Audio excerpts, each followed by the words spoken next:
Broads Media.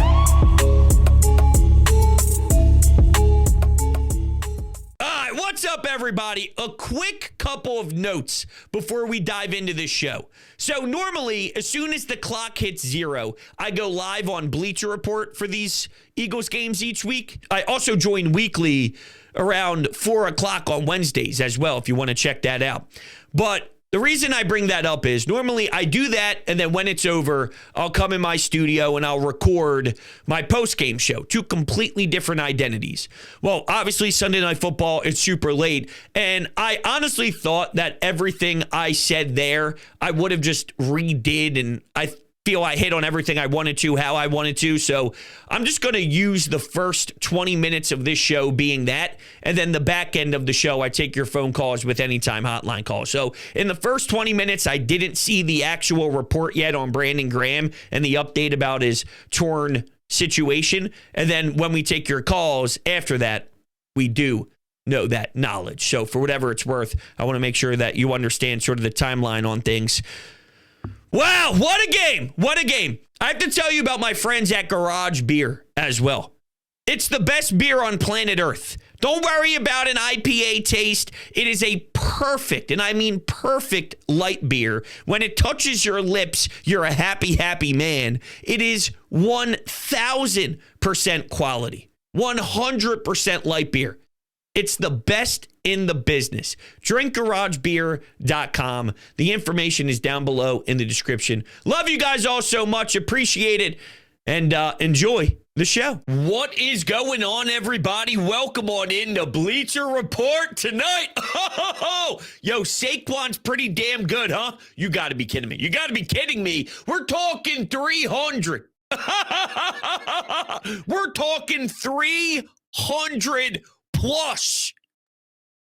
I had to hear all week about what Puka can do. All right, Cooper Kupp. You do not understand. You are not processing it. Quinyon Mitchell, Cooper DeJean, the whole, oh no, stop. BG's back to his prime. We'll get the update. Jalen Carter double teamed almost every single snap. It's different. When I have to hear that Sean McVay, during one of his meetings with the broadcast crew, says something along the lines of, we wanted to see a test and see how we would match up against that type of unit. Ding, ding, ding, ding, ding, ding. That already alarms me. Their head coach. He knew. Okay, he knew. And when he knows, the team knows, they understood. Look, the only reason the Rams even got points is because of phantom calls from the referees who blow. They deserve jail time for life for some of those horrendous flags. The 3rd and long with Isaiah Rodgers, they picked on him. He's the only way he could generate any sort of life was picking on him. But that 3rd and long that he defended very well, which handed LA 7 points. And same with that Darius Slay flag, handed them points. This thing was an absolute ass kicking. It wasn't even a little bit close. This thing was so heavily dominated and one-sided. They just ran off 7 straight wins. And that second half of Cincinnati, you can go back and listen. I felt the turn.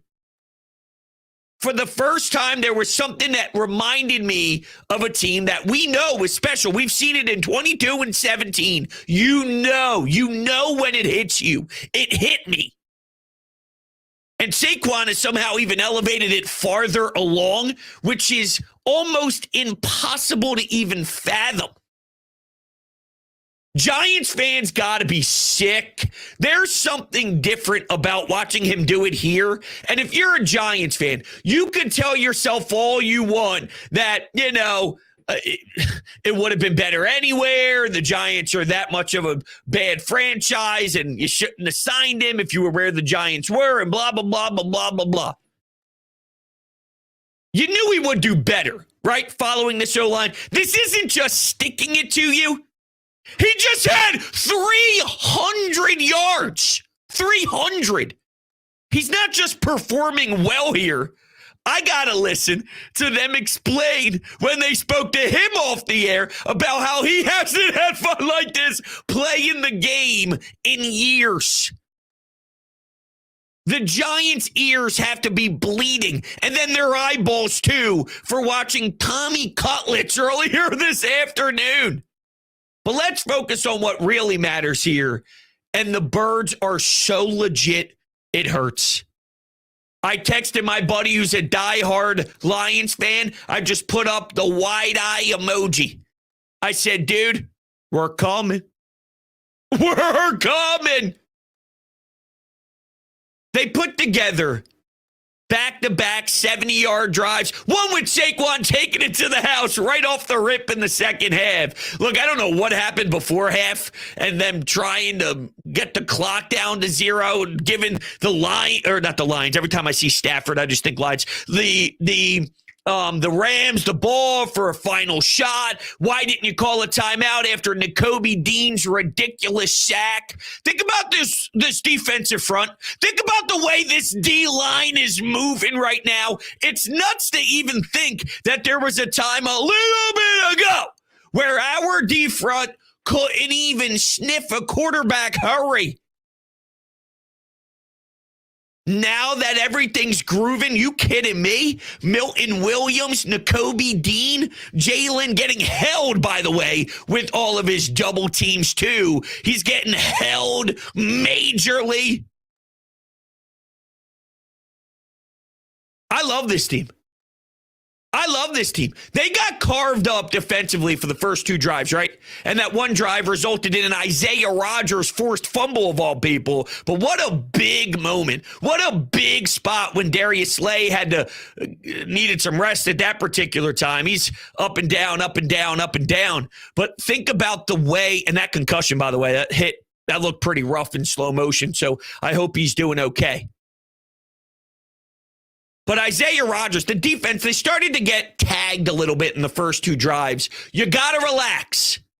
I was getting bothered with people freaking out on social. Not that I'm unaware on how it works in the moment.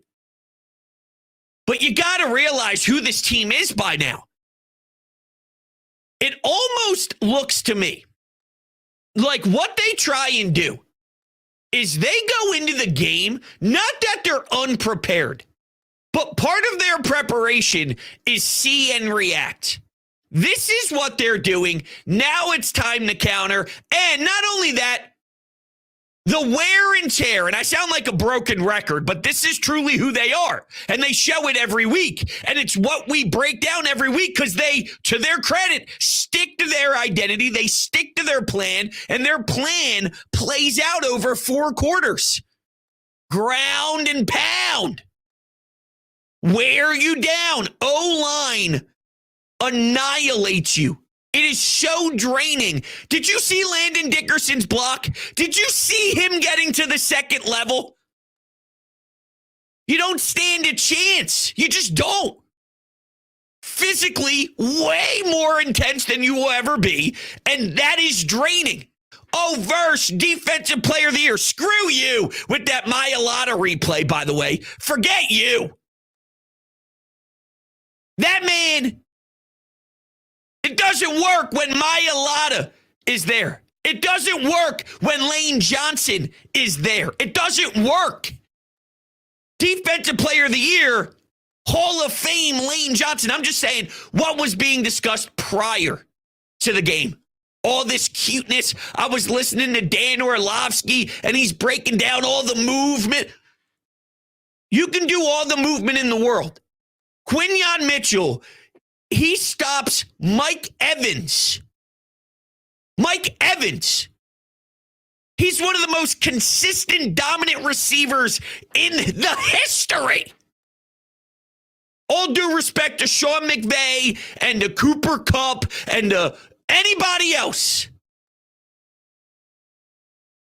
If you can stop Jamar Chase and Quinyon can stop anyone like Terry McLaurin, He can't even get looks his way. Terry couldn't even get targets. When that's the case, you're talking about a unique experience. It's why you can't relate anybody to Patrick Mahomes. You live on a different island. You live on a different planet. You're the outlier. Quinyon Mitchell is the outlier. We are about to get a run of the best corner in the league and the face of cornerbacks. We're about to have that. We're about to go on that run. And I put so much emphasis on it that, I was deeming this morning on my radio show, that's why they're going to win, is him. And it ended up being a collective group of ass whooping. Everybody played their part. Nick got a little weird with the accepting and then declining the penalty. It worked out in their favor. Get to the quarterback, miss a field goal. But it was a little weird. It always seems like the operations is a little wonky. Now, some of that's on the refs. You want to talk about the refs sucking? You want to talk about the refs being horrendous? How do you not see that fumble happened? The fact that Nick Sirianni even had to challenge is a joke. Put it into your hands and you never know. They're out to lunch half the time. How did you not see that originally, that the ball popped loose? I don't know. But I do know this team is 9-2. This team did it without Devontae. It's a big loss. No Devontae Smith. It's a major loss for a team that is a little uncomfortable in the passing game. But Jalen to AJ, I thought Jalen had some strong drives, strong decision-making. Third down, he escapes and he runs and he picks up the first down. There was that one red zone sequence where there were a bunch of penalties. What was it? Ineligible receiver downfield, which happened to be Landon Dickerson on the RPO. He was trying to get to the second level. Then there was, a Dallas Goedert wasn't lined up properly. And then there was one other play that was a little weird and ugly too, and they had to settle for a field goal. But to Nick's credit, taking the points, not playing any games early, not getting cute, getting it down to the red zone, 3-4 yards away from maybe punching in 6. Let's not gamble. Let's kick the points. Let's play the long game. You play the long game, you got to study the 4 quarters with this group. And that's why you can't just scream at the top of your lungs. That's coming from me, okay? You don't scream at the top of your lungs when it's the first and second drive. They read and react. They read and react. So they're prepared for the response to what the other team's showing them. That's almost their game plan. But if I'm being greedy, I would like for you to be able to figure out some better first drives. And, they were moving the ball, but in regards to point total, why can't we have both? That's all. Why can't we have both is my point. All right, let's get to the poll question of the show. Are the Eagles better than the Lions? Oh, this is a phenomenal poll. 95% of you beautiful voters out there and you beautiful people are correct. You have the brain cells. Congratulations. Because 95% of you say yes. 5% say no. I respect the Lions. Not that this is a big picture talk, because we have plenty of time to do that. But I'm telling you, when you have the target on your back, and if the Lions and the Eagles meet with Detroit having the home field advantage, it's a lot of pressure as a franchise that are known to be losers, while the Eagles are consistently there and already have been there with that group. We're on the prowl. That's this goal. That's this goal right now for the regular season, is make it so the Lions panic. Make it so their heart is pounding as Dan Campbell is watching the Eagles play from his couch and just nodding his head, acknowledging, yeah, this is going to be a dogfight. And I'm sure he'll want to take his crew and say, meet me in the trenches, bite some kneecaps. But I'm telling you, Lane Johnson's a Hall of Famer. Jeff Stoutland doesn't make sense. This offensive line is a different version of wear and tear. And every team is starting to see and recognize, how do they do it? Milton Williams, of all people, is out there dominating. Josh Sweat got in with some of the love. The BG situation was a little scary, just knowing that he had some long conversations with people on the sidelines before heading in, and then he was ruled out with an elbow injury within moments. And I'm sure at some point we're going to get a pretty quick update here after the game. He looked so good, did he not? Oh, man. Matthew Stafford, every time he looked up, here's 55. Just getting into his face and being obnoxious. And here's another sack. And here's another big play. I thought maybe he could have got a fumble when Matthew Stafford's hand was coming through and the ball sort of tipped out. The technicality of it, if you wanted to get real gross, you could have zoomed in 8,000 times and seen maybe that his hand did get to the football where it's kind of moving before it's the throwing motion. Hey, that AJ one was technically sound, okay? What a touchdown. What a touchdown. Hurts had the one touchdown pass to Goddard that he missed, which was wide open, but there was a flag anyway that would have negated it, even if they did complete it. But yeah, I mean, all around, when we get back to the standard here of this football team, they are absolutely insane. They look like a wagon. Now we're starting to get the steamroll.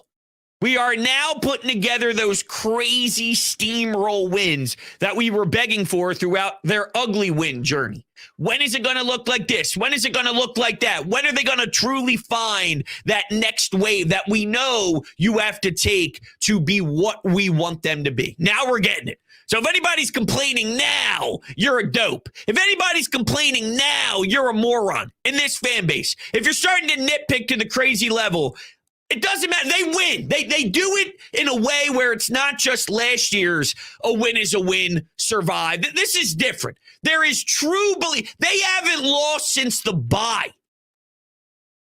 And there were so many reasons to believe the Rams, 4 out of 5, Matthew Stafford, Hall of Famer, Sean McVay, his pre-snap movement and all the motion that's going to confuse Vic Fangio, of all people. With that happening,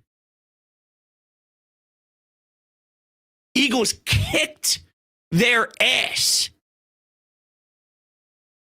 This thing wasn't even a lick close. Just not even close. And the only reason they got some points after those first 2 drives, it was consistent 3 and outs. Zach Bond with the pass breakup in coverage against Puka. Come on, man. Come on. A couple of phantom PIs packaged together with Isaiah Rodgers being in the game because they were able to sort of get some movement when that was the case. And did Quinyon get beat late in garbage time with the minute? Yeah. But you know what?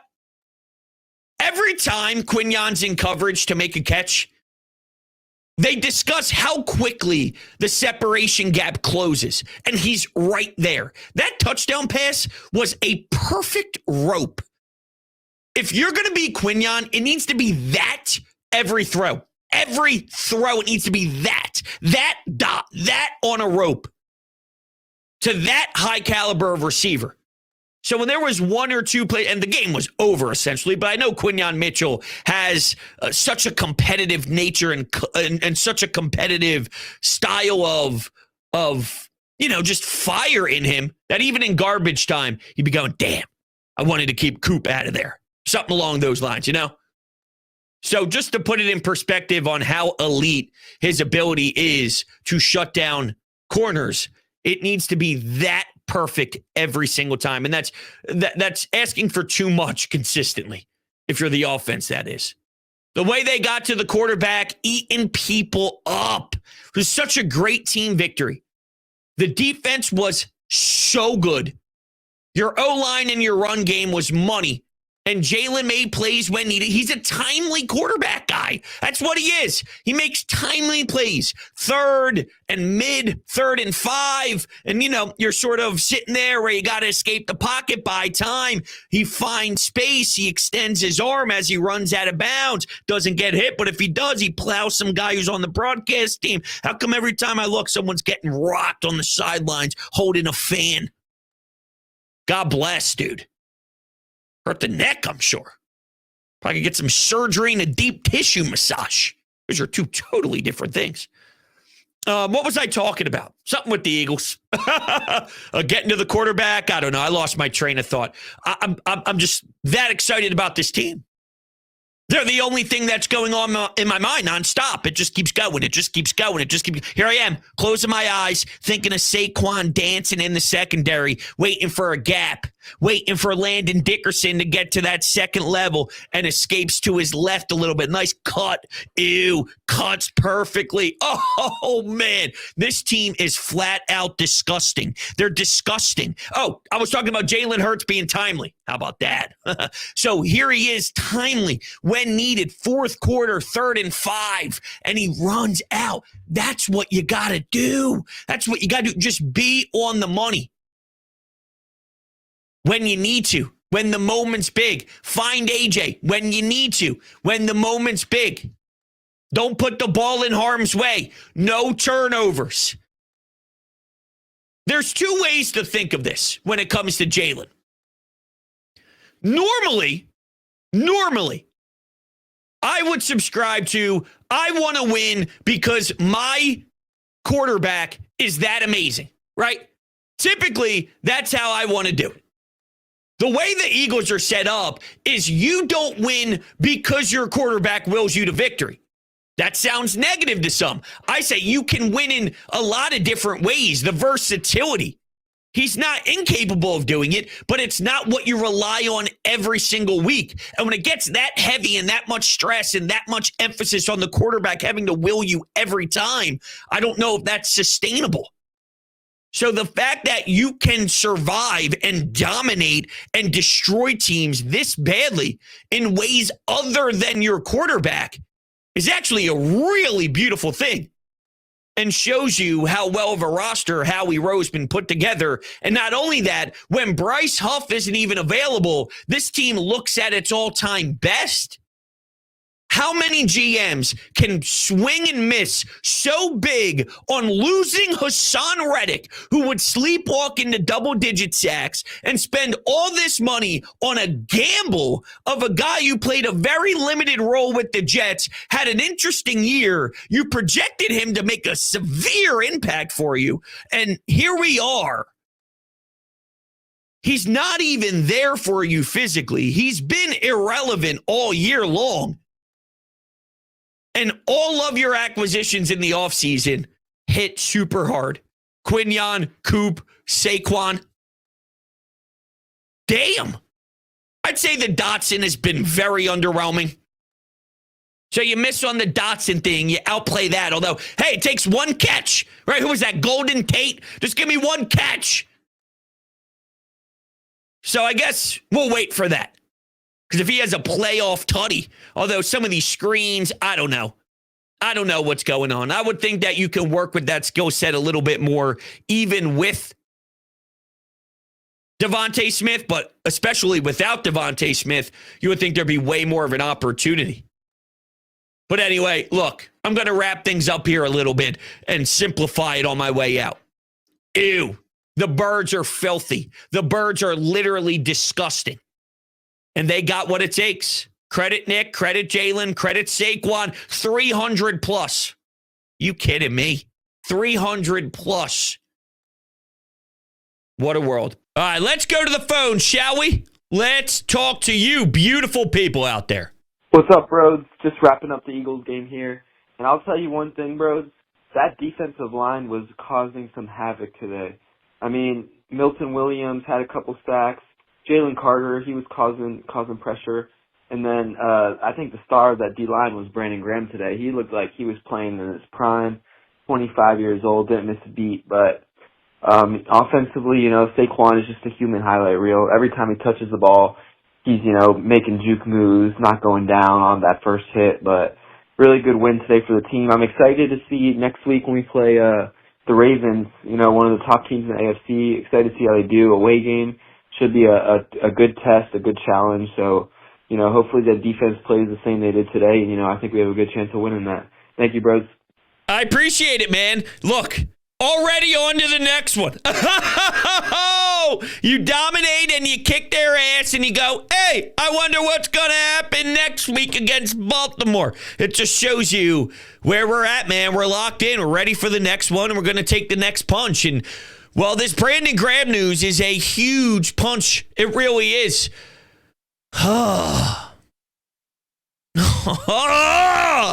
It hurts. This one hits. A torn tricep. You knew it was bad the way everyone was describing how he left the field. But when you see the news, you hear him. I was thinking extension season. No lie, I'm not kidding. I think a lot of you are thinking the same damn thing. Is it time where we consider if BG has so much more time left in the tank? And now it could just be coming to a screeching end. But you got to remember, in a sick, twisted way, the last time we saw a very important piece to the puzzle go down in LA, the rest is history. Maybe we're having a full circle moment. Just saying. I can't believe it. I'm so upset about the BG stuff. I'm so upset. He was on a mission. He was everywhere. He looked 27, 28 years old. He looked like your best pass rusher, which maybe tells a different story.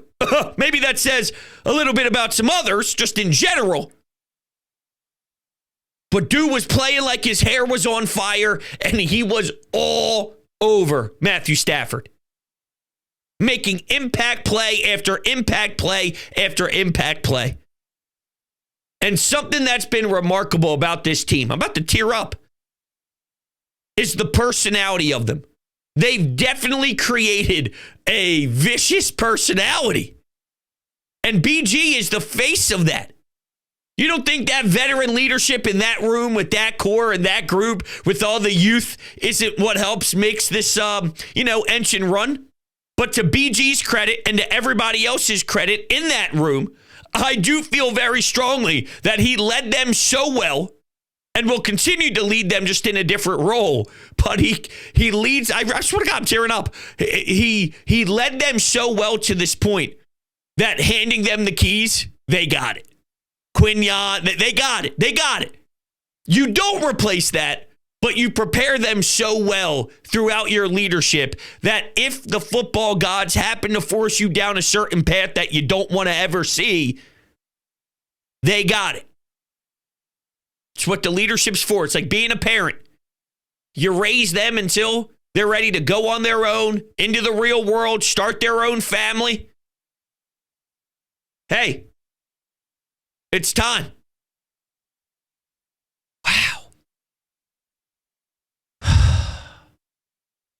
Damn. I'm thinking of all the GIFs that I saw today because he was doing so well that I would type in Brandon Graham on Twitter. You can follow me on Twitter at Broads81. And I'm thinking, let me tweet out a nice little vid of BG getting to the quarterback, or BG banging his chest, or BG celebrating after a big sack. I'm picturing all of them. There's been years and years and years and years and years and years of it, and there were so many more to come. A big playoff spot. I could do a whole show on this, and who knows, maybe I do. But BG in an NFC championship game at home against the Lions gets to Jared Goff. Think about what the link would sound like with a trip to the Super Bowl on the line, and you had Brandon Graham of all people push you over the NFC hump, if you will, and get you there. Wow.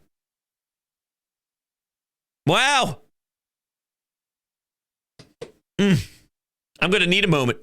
So we'll take another call while I try and get myself back together. Wow. Yo, Broads, what a win today. What a win. I was watching post-game, and I saw that Brandon Graham is done for the season with the torn triceps, and I just kind of want to gloat about him a little bit. He was a guy. He got drafted. You know what? Not to be rude. This is not to be rude. But if I do happen to do a show that focuses a little bit more on BG, maybe I'll use that one. And use a bunch of others that happen to come in about BG, because I'm sure that's going to happen. You know what I'm saying? So it's almost like, hey, I teased it. We're going to get back to that puppy. First of all, bros, just want to say I've been watching for a little bit. What a game.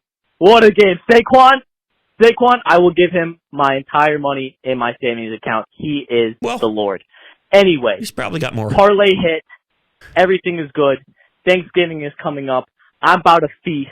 Next week, biggest challenge yet. I am so excited. This team really turned it around. Nick Sirianni is winning me over game by game. He still freaks me out a little bit. I think he went manic when he shaved his head, but all good. Everything is fine. Bros, you're the man. I love you, and I love the Birds. Go Birds! I love it, man. Thank you so much. I love you, too. I love you, too. How about that? So, where do we start with Nick Sirianni?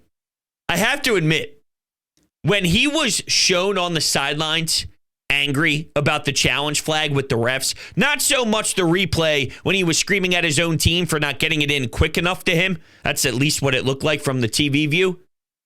But there was a side of me for the first time in a long time that was feeling the energy positively. I was feeling like that passion that he was showing with his frustration because he was so correct and the play was so obviously Eagles football, and it was such a massive swing watching the Rams actually move downfield pretty easily. I thought they got the run game going a bit. McVay mentioned that was something he would like to get back to. And then seconds later, our running game took it to the house right as the second half started. I did one of those, you're going to the bathroom, you're checking in on the wife at halftime, you're getting maybe a little snack, and then you walk downstairs and you realize they ran one or two plays. So I didn't do that. I was in my seat ready for the game, okay, because I'm a man and I love football. But normally there is a time where maybe there's a little bit of like, you walk down, you miss the first two plays in the drive as you're getting your popcorn or whatever.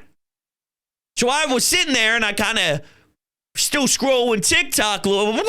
I looked up and went, oh! Then I checked my fantasy team, and I had maybe a 35% chance to win. Now it boosted up to 90 plus. Thank you, Saquon.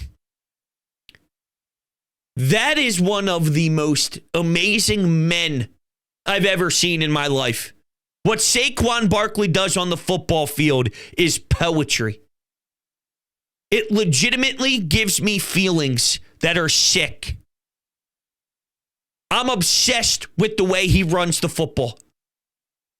Are you kidding? Are you kidding? 300 plus. 300 plus. Say it with me. 300 plus.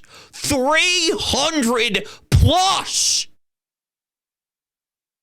We're not talking about a good game where my man runs for 180. 180. 300 plus. We got here. This is all we ever wanted. This was all we truly ever wanted to see from our football team, was the it factor.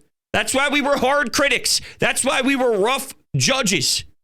But I would only demand it and only expect it and only really put my heart on the table for it if it's something that I believe is even in there to begin with. I'm holding you accountable because I think it's possible. It's like when you're young and you're playing a sport and the coach says, if I'm being hard on you, it's because I love you and I care and I want you to improve. It's when I stop caring about you is when you're going to notice that, hey, where it goes, it goes. But when you're hard on someone, it's because of the care level. I saw something in this group. On paper, that's why we kept saying on paper. On paper, the recipe was there, or the ingredients were there to make a certain recipe. They just weren't making the recipe properly. There were one or two ingredients off. Now, the water's starting to boil. The right spices are involved. Everything's starting to roll. How about that? Oh, there was a pretty good metaphor. Was that a metaphor? I don't know. Let's take one more call, and then we'll tie a bow on this thing, huh? Hey, Birds, what a win for the Birds. This is why when you look at the other teams in the league, like the Lions, like the Ravens, like the Bills, I feel very confident about this group. This is the most talented team in the NFL. It's not really that close, to be honest. They may not have, the championship pedigree as a team like the Kansas City Chiefs, but, in terms of just talent, this is the best. How about this defense? When the game started, I was very nervous. It didn't look good. The Rams marched down the field.